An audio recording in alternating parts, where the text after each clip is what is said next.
Delta Sigma? Dental Honor Society? Yes, you're in the right place. Where's the dishonorable society? So let's put a few things together about orthodontics as a specialty. And let's quickly get through the history here. This is where I was born and raised. Hoboken town in upstate New York, 200 people. My father was the dean of the mechanical engineering school at Cornell. This is about 15 miles outside of the booming metropolis of Ithaca, which has all of about 20,000 people. That's the house I was born in. I was the youngest of 4 boys. And 2 of them went on to be engineers, and 2 of us went into the arts and science. That's the front of the house. There's the back of the house, big enough for a baseball diamond, not like it is down here in LA. And yes, I did go to a 2-room schoolhouse with a red roof. 3 classes in each room. And there it is. There was all of probably 200 people in my town. And of course there's the bathroom and playground. Across the street, the Methodist church. Yep, I sang in the church choir. And there's a picture of the front of the church. School on the left. These are the kind of cars that are outside of our schoolhouse. Pickup trucks. There weren't too many Mercedes and BMWs and high-end cars. That little railing right there is where I froze my tongue on a winter day in January when I was in 1st grade, and they knew they were going to have trouble with me at that point. So, let's get through some of this stuff real quickly. In the grade school, yep, Mrs. Washburn for 3 years. I had 8 people in my class. Same teacher for 3 years. In the 5th grade, we moved into Cuga Heights, which was closer to the campus, and did my grade school there. I had skipped a grade in grade school, so when I got to high school, I was too young to play football. So I had to go to a non-contact sport, so we played soccer, swimming, and tennis instead. And by the time we graduated, I was 7th best in the East in the 100-yard breaststroke. We did in yards instead of meters back then. Sectional champion in tennis, and we won the division in the soccer. Went up to Cornell with the idea of going into dentistry. So I was going to take all the pre-dental requirements that I needed to get into dental school. But I didn't want to just major in something I was going to be doing the rest of my life. So I wanted to broaden myself. So I was an economics major and a psychology minor at Cornell. By the time I got 4 years or 3 years of soccer, swimming, and tennis underneath my belt, I was sick of all of them. So I picked up a new sport, and that was crew at Cornell. And back then, a lot of the people hadn't rode crew, so there was a few preppies in there from Kent, Andover, and such that. But you could go into crew as a freshman and prosper. Now, I want to say in high school, my 2 older brothers went up to a fancy prep school north of Boston called Andover Phillips Academy, along with the Bushes and the Rockefellers and all those. But by the time my younger brother, next older brother and I came along, the money was gone, so we went to public school. And that was Ithaca High School. So at Cornell, I was fortunate enough to make the first boat, freshman year. I was the 3-man. And I made the varsity my sophomore year. And we were undefeated in intercollegiate competition, so the university sent us to Henley to row over there. And after all that was done, I bought a Triumph motorcycle and toured Europe until I had an accident coming down the Autobahn going towards Geneva, Switzerland, which ended my summer tour in Europe. I had to come home. My sophomore year, my dad died, and so I sort of felt the need to get on with things. There wasn't a lot of money available. So I applied to dental school after 3 years and was accepted at Tufts up in Boston. And so in dental school, we made ends meet. I was a phlebotomist at Boston Floating Hospital. I was also a bartender at a bar called the Novelty Bar, which was down in the combat zone, which was convenient because Tufts Dental School was in the combat zone. And I remember counting 4 or 5 motorcycle gangs in the bar when we were serving them up. And it was a wonderful place. I could write a book of pathology about it, but there was a lot of money available for that. Going through dental school, I had no idea what I wanted to do, or even if I wanted to specialize, and I was really thinking about going into oral surgery. I'd spent 2 years at Boston City Hospital under Christo Koo with the oral surgery residents and following them around. And then about a month before I graduated, I decided, Dr. Baker from my hometown got a hold of me and said, "Loberg, what are you going to do?" And I said, "I think I'm going to go into oral surgery." And he talked me into going into orthodontics. Well, at that time, they didn't take anybody directly out of dental school for orthodontic programs. So I had to spend a year up at Eastman in Rochester at a rotating dental internship. And then the following year, went into their orthodontic program. And that was under Dan Satelny. And that what got me into orthodontics. Then I was finishing up my program there. Baker came up to me again. He was one of the instructors up there at Eastman. He said, "Loberg, where are you going to go practice?" I said, "Baker, I'm going to come right down and open up an office right across from you." He says, "The hell you are." And he just happened to be a member of this study group, orthodontic study group with people all over the country, top men. And he introduced me to Howard Lang, 3,000 miles out in Los Angeles. He thought that was far enough away for me. So I came out and talked to Howard, and everything looked good. Then I had to pass the California Dental Board. And back in those days, 70% from out of state failed. But I was lucky to pass that. In fact, I had to do, on that exam, I did a Class 2 gold foil. You guys don't know what that is yet, but you will learn about that. It was the first Class 2 gold foil I'd ever done, and fortunately it was one of the better ones I've ever done. So, passed the board, loaded up the car, and moved to California. And that's how I got to Westwood. Howard had his practice on the corner of Wilshire and Westwood, and that blue used to be the Lindy Building, Medical Plaza. And I went in with a 2-year buyout. But we had so much fun practicing together that we practiced together for 8 years until Howard finally retired in Newport and has since passed. Super gentleman, super orthodontist, taught me a lot. Then in about 1989, a pedodontist across from Century City, Dick Hallberg, called me up and said, "Loberg, come on over into our office here." And I was having some problems with some deferred maintenance in the building I was in. I said, "Sure, I'll come over. I'll take over he had an orthodontist on the second floor," and I said, I don't want his practice. I don't want to have to bail that out, but I'd be happy to come over. So we went over there in '89. We had a fire at 2000, and I was out of there for 14 months, rebuilding that building and taking care of my patient load. And have been there ever since. And we're right across from Century City, 1 block west of the LA Country Club. You might know where Clementine's is. We're in that dental building right across the street on Ensley. So there we are in California. Now, when I was a kid in junior high and high school, I had a paper route, so by the time I got to college, I had enough money to buy my first car, and there it is after it was restored.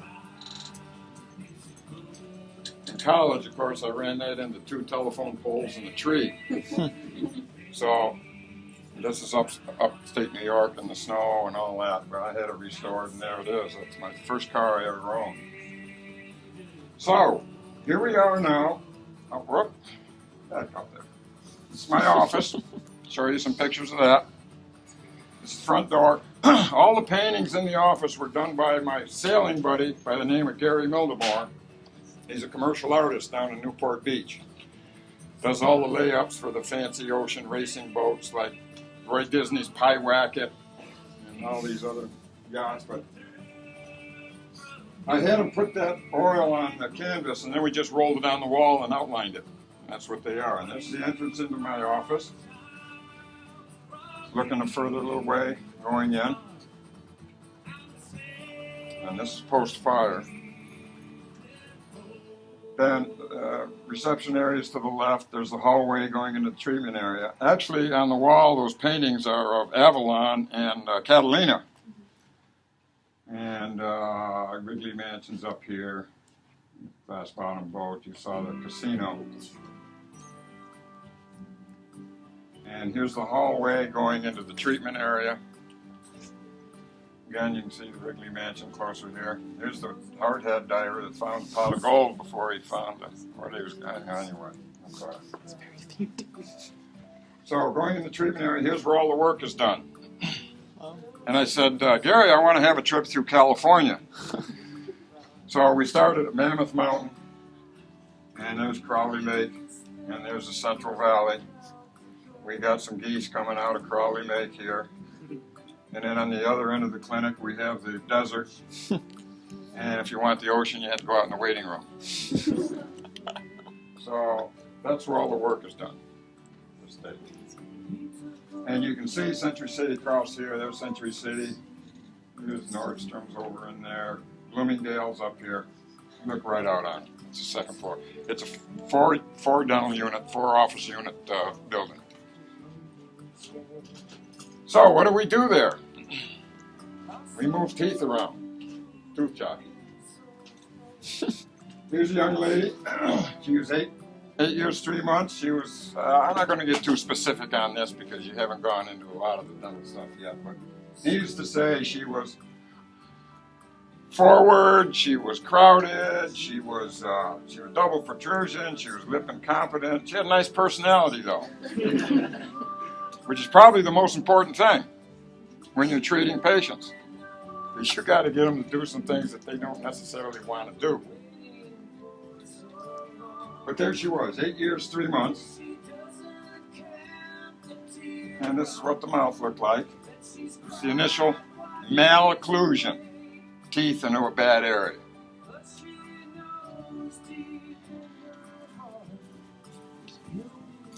Then the initial, and there's the final before she went to high school. Done, finished after 2 phases of treatment. Took care of her underlying skeletal discrepancies and then lined the teeth up. So she was finished before she went to high school. There's the initial, there's the final without any extractions, without any surgery. And again, there she is, without surgery. This young lady went up to Cal Berkeley, studied hard and all that, and then came down through, and she was on her way to back to New York City. This was 12 years after I treated her, so I said, get in here, I need to get some records, see what you still look like. And this is 12 years post-retention, post-Cal. She's headed on to New York City. Find her way.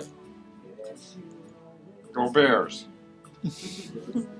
Here she is, balanced and stable in all 3 planes of space. And in orthodontics, when we say planes of space, there's a front-back relationship, there's the width relationship, and there's the vertical. There's the gummy smile, there's the narrow smile, and the forward protrusion.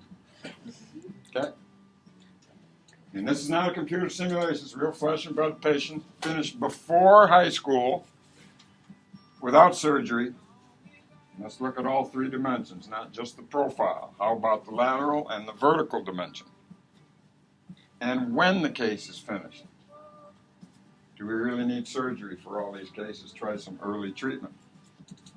By the way, her mom was a surgical case that I also treated, which we avoided by treating early and taking care of the underlying skeletal problems while she was growing, particularly in girls who mature much more rapidly than boys, as you can all see here.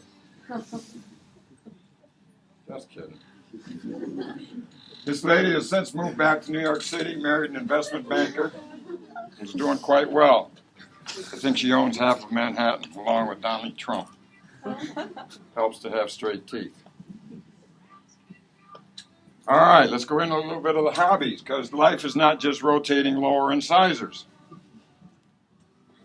Talk to you a little bit about the 2013 Intercollegiate Rowing Association Regatta. That's the IRA National Championships, which was held that year in Sacramento. Usually it's back east, but this year it was in Sacramento on Lake Matoma. This is the Collegiate Rowing Championships with the National Championships. Give you a little IRA history. First IRA regatta was won by Cornell in 1895. By 1929, 125,000 rowing fans watched the regatta at Poughkeepsie on the Hudson. It became known to rival the Kentucky Derby and the Rose Bowl and the World Series as a major national sporting event. If you haven't read this book by Daniel Brown, pick it up. It's been on the bestseller list for about the last year and a half. From the Boys in the Boat. And he said, the book was about the 36th Olympic Championship 8 from Washington. He said, initially Eastern fans were accustomed to seeing the sons of senators, governors, titans of industry, and even presidents, not farmers and fishermen, and lumberjacks, sitting in the shells on the Hudson. And of course, he was referring to the Washington and California cruise. So here we are, 2013. This is the Cornell alumni boat, 118 years later, at the start. This is a big red Cornell Masters Alumni 8. There's Harvard boy over there looking at him. Won't go through the names there. Here's the Syracuse Orangeman taking off. There's Harvard boy still over there. And the California Golden Bears. There's Harvard boy with his boyfriend. And the Golden Bears taking off. Now, this is the finish line. It's Cornell. 7.5 seconds back was Syracuse, and 16 seconds back was California. Here's Lee Miller. He was an ex-Cox and coach at Washington. Lest you think the competition was weak, there were national team members and Olympians in all these boats. This is Tom Darling. He was in the Syracuse boat. He was a 3-time Olympian, silver medalist in the '84 U.S. Olympic 8. Here he is whistling Dixie after his second place finish. He wishes he was in the land of cotton. This is the engine room of the second place Syracuse boat. These guys were all brawn and no brains, obviously. Foster Farms chickens.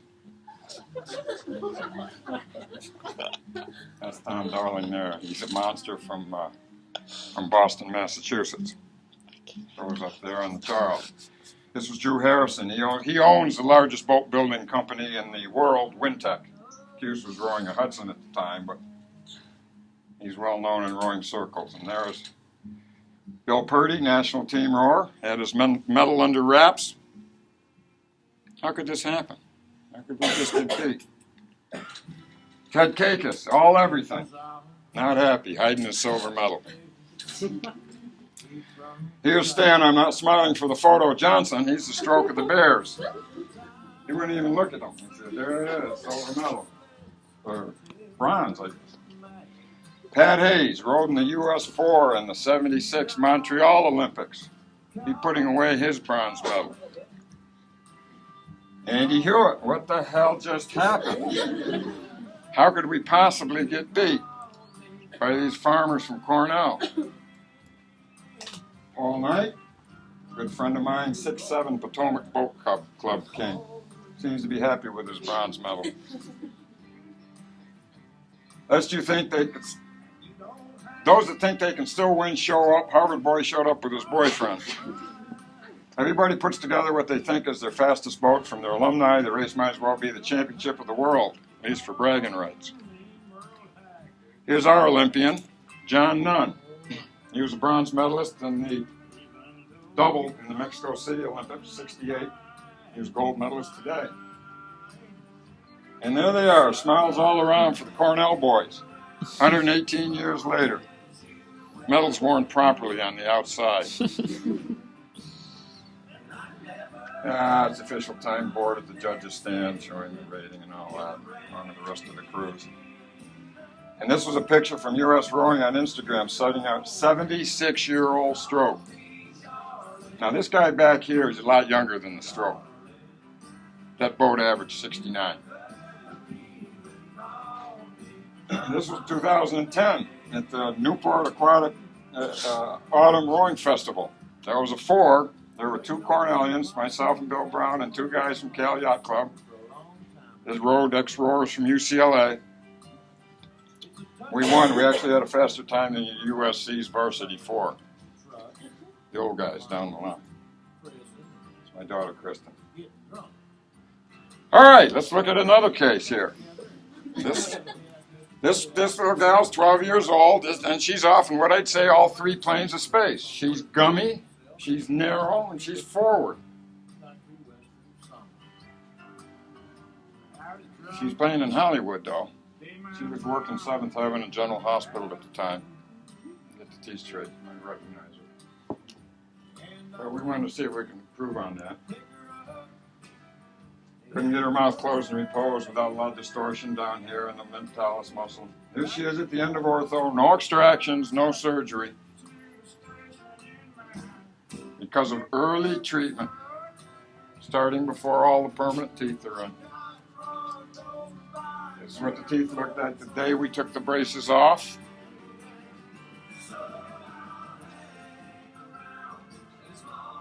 Narrow, gummy, and protrusive, and now she's balanced on all 3 planes of space. She's still acting. This is what we do in the work center. Well, let's go fishing. Enough of this stuff. All right, we saw this initially on this boat. Here you go, Old Sailors Never Die. This is a boat on Quadra Island up there across from Campbell River in British Columbia, Vancouver Island. There it is, they just grow old in the weeds. And there's a year later, more weeds. And then this year, 2015, the damn thing was gone. I said, where is the boat? Well, we found it down at the Indian Boat Works. And they changed the name and spruced it up, and it's ready to go again. Here it is. Rebirth. This is out on the deck of my, he's another one of my sailing buddies. I also do a lot of fishing with Pete. That's on his house up there. It's on his deck. This is Campbell River, and this is the inland passage here. If you get oriented where you are, you're up on Vancouver Island. And this is actually Quadra Island. And you can see he's had too many of these kokanees. He's working just too hard. That's my youngest daughter, Dana. So we're out on this deck where that picture was taken. There's the Quadra Island ferry that's heading back to Campbell River. And we're just getting ready to cook a little bit. This is the inland passage. This is where all those cruise ships from Victoria and so forth that go down to up through to Alaska. This is right in front of the house, right off of the deck. There's a humpback whale sounding. There's another humpback whale there. You could throw one of those kokanees at it and hit him right in the back. This is looking south from the deck. We've got a couple little deer here. This is the inland passage. There's a pregnant doe that's sitting right up there on the grassy mound. And this is a one-day-old fawn. It's right next to that deck. There's mother with child. And there's old Pops in the backyard. And here's the owl up in the tree. This is what's going on here. Now, this is that house and that deck that we were just on. These guys, my daughter and Pete, are on the ferry now. That's the home base. It's right out on the water. This is where the deer were. And what we do is we take the boat and we go across Vancouver Island. And this is at Strathcona Park. It's about 60 miles across the island. And this is at Strathcona Park. It's about halfway. And this is what the west coast of Vancouver Island looks like. Every other tree's got a bald eagle in it. Got blue heron, the docking area. There's Mr. Bear. He was down chewing on the clams and sea life down there, and then he's heading back up to take a nap. You might have heard of Luna. They got separated from its pod in Nootka Sound. And this is Luna here. It's a killer whale. This is not SeaWorld. Again, this is Luna. There's my daughter petting Luna. This is a killer whale out in the wild. Nothing between this island and Japan here and this here humpback whales up there sounding, having fun, making noise. And this is what we go fishing for. King salmon. This is my middle daughter, Erica. There's a couple of Muchalad king minnows out there. A couple more fish. After a while, they all look the same. So I don't even have to take any pictures of the fish anymore. This was in 2011. This was the morning bite. We had a 22, 27-pound king and a 70-pound halibut. This was this year. This was an afternoon catch, first day we were out there. Nice salmon. When we get tired of eating salmon, we eat clams. And those will last maybe 2 or 3 meals. Here's a sunrise on the west coast of Vancouver Island. And there we go. We have some Bruin colors at another sunrise. I know you're all interested in. There's a pretty sunset and a pretty smile. This is my oldest daughter, Kristen. Talk to her about it a little later. Here's a couple of cougars. Now, the one hanging is 175 pounds. It was caught just north of Campbell River. Vancouver Island is the cougar capital of the world. And that was stalking the neighbors after eating all their pets. So they thought they had to get rid of it, which they did. Now here's a little more wildlife up there in Campbell River. This is on the ferry. Take a look at that roadshow. There she is working Mother Nature on the Quadra Island Ferry. This is what the wildlife is like here in Los Angeles. A little more sophisticated? I don't know. It's hard to tell. Take your pick. There it is. Here we are ready to board the plane to Vancouver. This is in Campbell River. This is all processed fish. There were no extra charges when we went through at this time. We'd have to rent a plane to get this stuff back now. These are all 70-pound boxes. And we all have it cleared up and vacuum packed, frozen, and just smoked or fresh fillet or whatever. And work all that off that all year. All right, let's look at some more cases. Here we go. That's what I'm here for, right? Dentistry. This gal was 9 years, 10 months. I was the third guy in on this. Everybody said, let's wait till the permanent teeth are in. Take out 4 bicuspids and treat you. And I said, absolutely not. The mother was a physical therapist. She understood what I was talking about. I said, let's correct the foundation. She was off laterally. She was off front to back. She was very crowded. And then we can align the teeth. We need to think in 3 planes of space. So there's where she was. These are not my records. These came in from another office. Sorry about that. You can barely see this, but there's 3 teeth here that have to come in here. It's all bunched up. You can't really see that. So here she is 4 years after retention. 4 years out after we took the braces off. Again, she was finished before high school. before high school. This was 4 years, the full mouth X-ray. You'll learn about this in dental school. Here's what teeth look like 4 years out. Out of retention.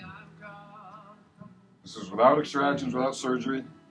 Only early treatment will produce this. All right, time to go skiing. Welcome to Utah. Set your watch back 20 years. Here's a couple ski bunnies.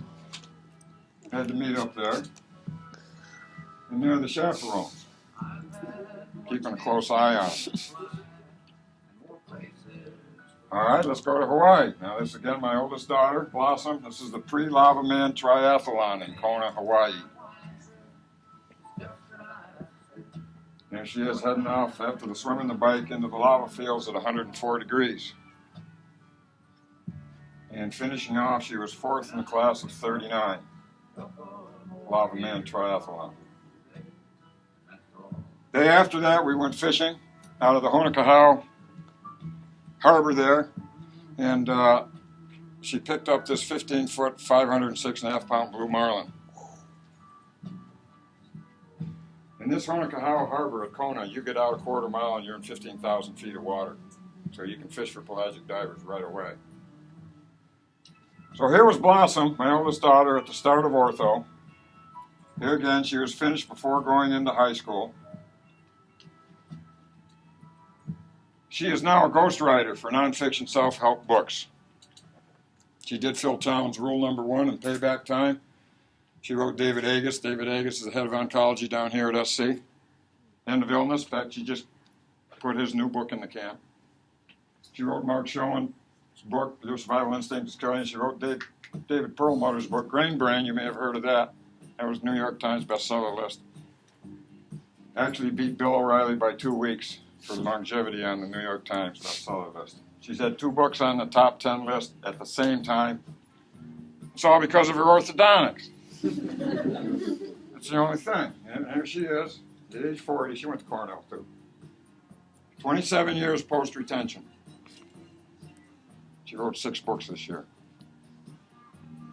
All right, so my middle daughters, here's Huggums, the middle shaver. She said, hey, come on, equal time, equal time.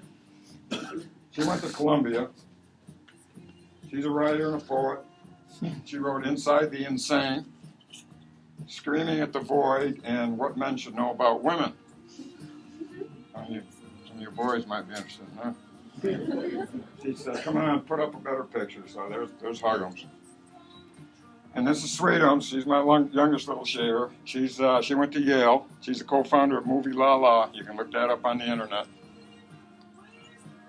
She co-founded that. Just a month ago, she got married in Istanbul. And here she is with her proud papa, who's had too many rakas. That's Turkey's answer to Greece's ouzo and France's absinthe and that sort of thing. There she is, just a month ago. 20 years after retention, teeth still straight and still there. There she is, tossing a bouquet. Here's my grandson Colin. He's the master of his universe. Here he's being brainwashed. Go Bruins. Sorry about that. Here's his little brother Teddy. He's a little more pensive Teddy. There's Osama bin Santa with the spouse of Mary. All right, let's look at one more here because we're running out of time. This guy is off in all 3 planes of space. This happened to be a son of a top-referring dentist from USC. But he was off in all 3 planes of space. Gummy, buccal voids, lip incompetent. I won't go through the whole thing for you here, but that's what he looked like. Treated him early, 2 phases of treatment. Took care of the skeletal discrepancy first, and lined the teeth up. This is where he was when he started. You'll be carving these out of wax when you get to dental school. There's his start and his final. Start and final. Here he's 8 years post-retention. This is after graduating from SC, fight on. corrected in all 3 planes of space. 8 years post-retention. He's another USC Trojan for you. Good man. I've purposely left out stories of yacht racing and rugby because of time and the political correctness issues. No gut-wrenching fun stuff. It's not PC. Perhaps one more observation since service above self. That's the Rotary ideal of all we do. I was past president of the Westwood Village Rotary Club in 1983. I thought I had a handle on the meaning of the word service, the act of doing things for other people. Then I heard the terms Internal Revenue Service, Postal Service, Civil Service, service stations, and I became confused about the word service. This is not what I thought service meant. And one day I overheard 2 farmers talking, and one of them was mentioned that he was having a bull service a few of his cows. It came into perspective. Now I understand what all those service agencies are doing for us, or to us. That's all, folks. Never to be continued. Just a simple country boy from upstate New York. Any questions? Yeah. Yeah. So, Fire it up. why did you choose orthodontics? Bob Baker talked me into it, and when it came down to it, I couldn't find an orthodontist that didn't like what he was doing. Everyone I talked to was just excited and really loved what he was doing, and I couldn't get that in the other specialties. So that's why I decided, no, I'll go do the rotating internship and go back to that. Or try to. Oh, I'm steady. I have as much fun working as I do fun. I'm serious. It's fabulous. Where did you do your residency? I did my residency at Eastman in Rochester, New York. They only have postdoctoral training up there at that time and at this time. It's affiliated with the University of Rochester Medical School. But it was under Dan Septelny. He got his training at Illinois when Brody was there. That was the program in orthodontics back in the 50s and 40s. Bob Ricketts, all these guys, all the big timers were out at the Illinois school. Septelny was. So that's where I did my training at Eastman. And I've been teaching at UCLA in the orthodontic program since 1989. I give them a couple of half a day every other week, and then lecture them for about an hour, and then clinic instruct the rest of the time. But I couldn't be happier with my choices. Yeah. Do your patients have to wear retainers every day to keep their teeth like that? No. When I finish a case, I want the teeth to hold it. Now, they'll wear them full time. I mean, take them off to eat, eat those things. Take them off to eat and brush your teeth. But basically, full time for about 6 months after the braces come off. And then we get down to where they're wearing them just at night when they sleep. But they'll continue to wear them at night at least until the wisdom teeth. It's around 18 or 19. But basically, I want the teeth to be finished so the teeth are holding the teeth, not some piece of plastic. Because you know how long our retainers are. Right? So, no. And I don't use fixed retention either. Those are for incorrigibles that don't want to follow directions and instructions. Anything else? So everybody's here in different modes of applying to dental schools and all that? Yep. I always sort of knew I wanted to go into dentistry when I was in high school, and what I wanted to do. And then when I get to college, I just didn't want to take biochemistry and major in something I was going to take the rest of my life. So that's why my recommendation: branch out, take your prerequisites, you take your chemistry and your physics and your biology and your math and all those things that are required for dental school. But when you have an opportunity, take something else to branch out, whether it's philosophy or economics or political science or psychology. And your final will hold you well. I was very fortunate to be able to get into Tufts after 3 years of Cornell. But that's how I got into dental school. Anything else? Anybody want to know? Yeah. You said you were a psychology minor. Yeah. Did you think psychology helped in any way in dentistry? Sure.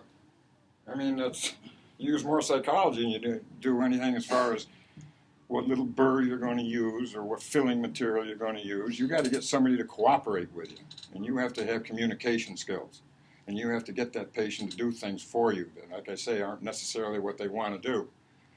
So I think psychology is a tremendous advantage and benefit.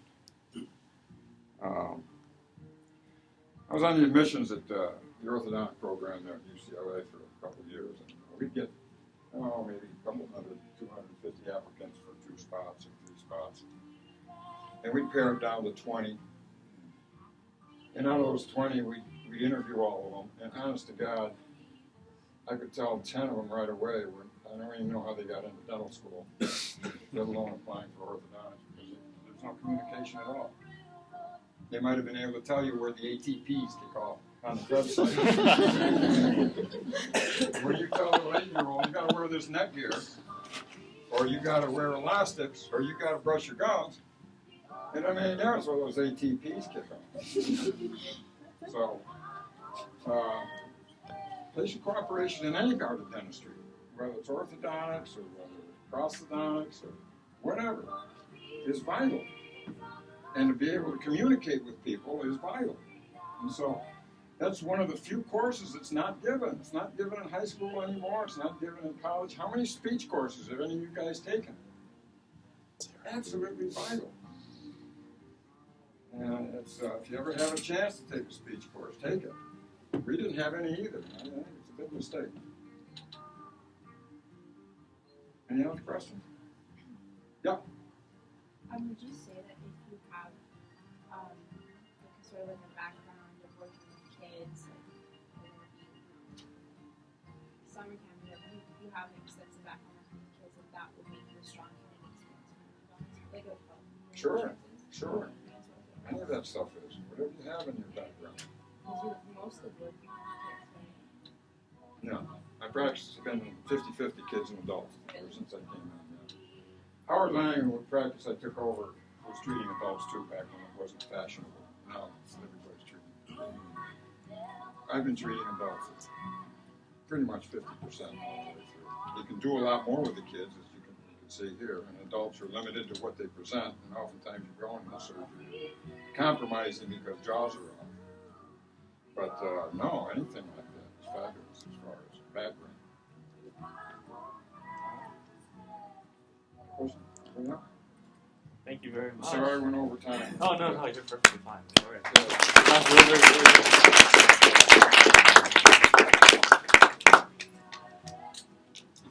Thank you so much. Yeah, you bet. All right. Well, good for today. Take some food if you guys want. Leftovers. Carry around. And then next home game, tailgate. Everybody should be there. It'll be fun.